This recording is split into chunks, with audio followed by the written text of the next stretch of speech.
last year, nafikiri mwaka jana au mwaka juzi, sina kumbukumbu sahihi, mwaka jana au mwaka juzi,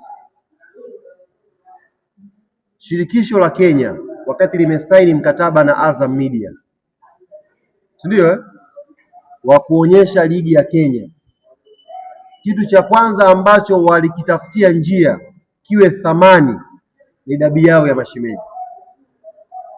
Mimi nililipiwa tiketi ya ndege, nikapewa allowance ya kwangu, nikapewa hoteli ya kifahari ya kulala Nairobi, kwenda tu kuwaelewesha, kutoa semina namna gani ya kurudisha dabi ya mashemeji kwenye mijadala, yaani ijadiliwe. Watu waliinvest kwa namna hiyo. Majirani hao kututoa wasemaji hapa, alichukuliwa pia na Aaron Nyanda kutoka TFF kwenda Kenya kutoa darasa namna gani ya kuiuza mashemeji dabi. Kama sio mwaka jana mwaka juzi, sikupost chochote kile kwa sababu sikuona kama ni kitu ambacho, lakini mwaka juzi tulikwenda Nairobi. Tafsiri yake nini? Wakati wenzetu wanapiga hatua, wanasonga mbele kutafuta namna ya kuuza product yao ya mpira, sisi ndo tunapiga hatua kuiua product yetu. Ndio vizuri. Wakati majirani wanapiga hatua kuuza product yao ya mpira Kenya, sisi tunapiga hatua nyingi nyuma kuua product yetu. Ndio maana nawaambia tena, athari ya Kariakoo Derby kuchezwa kama vile jana sio issue ya uwanja, sio issue ya mechi, issue ya mwitikio wa watu. Athari yake ile ndiyo inabeba wanasema ndio taswira, ndio kioo cha mpira. Kwa hiyo mtu akiona vile basi tayari pia Tanzania umefanyaje? Unashuka. Nini sasa madhara yanakuja? Sponsor ambayo ulikuwa unampata kwa 30 bilioni utampata kwa 15 bilioni, atakata nusu, ataona hamasa hamna. Na sio vilabu, hata federation pia. Mkataba wa ligi ambao umeingia kwa miaka mingapi, ukisha atakwambia climax ya mpira wenu dabi hamna watu.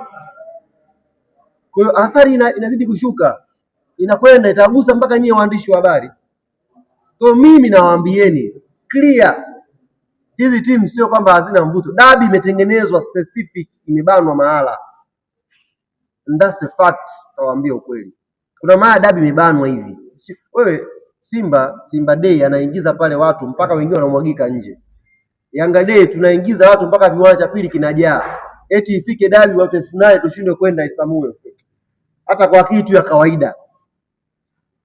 Timu inayoingiza watu 60,000 peke yake, viwanja viwili vikajaa, timu hizo mbili zishindwe kupata watu 8,000 kwenye mechi yao wenyewe. Hai make sense. Kuna namna wamefungwa mahala ambako inabidi tupa unlock. Tunataka ndo hivyo, hautaki ndo hivyo. Na hiyo ndo fact. Lazima tukubali, tuketi chini, tujiulize. Na mimi ukiniuliza cha kwanza, dabi tusiitazame sisi kwenye 90 minutes. Tuifanye Kariakoo Derby kuwa product, kuwa bidhaa ambayo tutaiuza kutoka siku imetangazwa mpaka siku inapochezwa. Ile wiki nzima au mwezi mzima. Yaani wenzetu kwa mfano mimi mwenye uhitaji nitakuja kumpa hapa na material ya namna ambavyo La Liga wametransform El Clasico kuwa product. Hivi unajua hata tarehe kuipanga El Clasico ni tarehe ambayo iko kwenye discussion. Tunaipanga hii kwa nini? Inatangazwa lini? Kwenye high season wanakuja watalii wengi, tuwekeni hapa. Wanaingia muda gani ni high season ya tourist kuja hapa? Muda fulani tuweke mechi hapa. Ili mtu anayekata ticket kuja kwenye shughuli zake nyingine haitazame pia na El Clasico. Katika level hiyo, shekhe. Yaani katika kufikiria huko mtu anafikiria hapa high season ya watalii iko wapi? Iko hapa. Tuweke mechi tarehe hizi. Sio mtu unapanga kutokana na waganga. Nyota imesoma hivi, shavuka huko wenzetu. Katika level hizo shekhe, mechi inauzwaje? Inakwendaje? Na kama kuna maeneo kwa makusudi pamelokiwa hivi. Mimi juzi nimefanya Zanzibar hamasa pale. Baada ya pale nimeona baadhi ya watu wameanza kunishambulia mtandaoni kwamba kaleta mbwembwe nyingi na wenzake wamezunguka na nini, timu imefungwa. Sasa mimi ni mtu imara, mimi sio dhaifu. Unanitengenezea hivyo maana yake yani kwamba wanayanga waone kwa tukifanya hamasa ndo tunafungwa. Hivi nchi hii niwape swali. Nchi hii kuna msemaji kashinda dabi nyingi zaidi yangu? Kwenye historia nchi hii kuna msemaji kashawahi kushinda dabi nyingi zaidi yangu? Yupo? Sasa mtu anifundishe mimi jinsi ya kuiendea dabi. Shashinda dabi 6 hapa. Alafu mtu anielekeze kwamba dabi fanya hivi. Mimi ndo nielekeze watu dabi tunaziendea. Mimi ndo nielekeze watu dabi unaziendeaje. Sio mimi nielekezwe. Kwa hiyo kuna namna fulani hivi inatengenezwa hivi na nini, kwa hiyo inawapa watu uoga na nini na nini, wanaogopa itakuwaje. Mwangalia Ahmed huyu ndo yule mechi ya jana. Anaogopa, nikishashauri hapa na Pakome hapa wana Simba ya kuoni hapa. Tuache flavor hii jamani.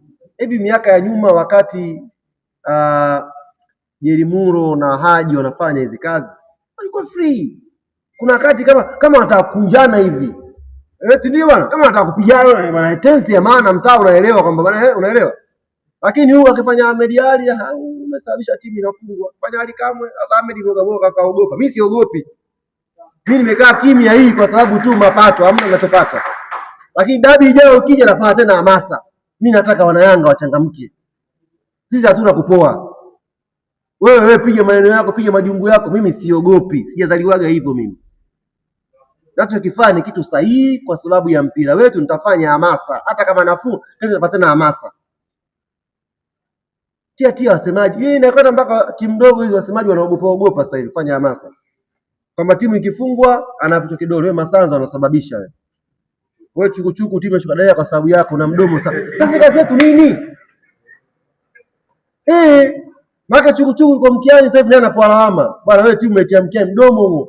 Sasa kazi yake nini sasa kama mnataka sisi tunafanya hamasa watu waje. Masuala ya ufundi, masuala ya kocha hayo. Si hatuhusu hayo.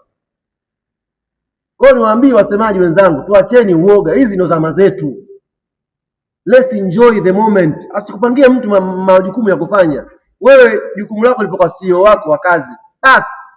Sitokee mtu akutiatia hofu na nini na ukawa mnyonge. This is our moment. Let's enjoy. Hii nyakati hazitajirudia tena. Pata nafasi ya kufanya kazi yako, enjoy na timu yako. Isifie timu yako. Kufungwa ni matokeo, hayakuhusu wewe msemaji. Hayakuhusu. Jenga hamasa kwenye timu yako, ita mashabiki wako. Mimi nimekaa kimya jana kwa sababu tu ya mapato, angechukua makono yote na tiketi washaficha. Lakini Zanzibar niliingia kidumu na nikiamsha. Na tukaamka kweli. Twende hivyo. Lete swali.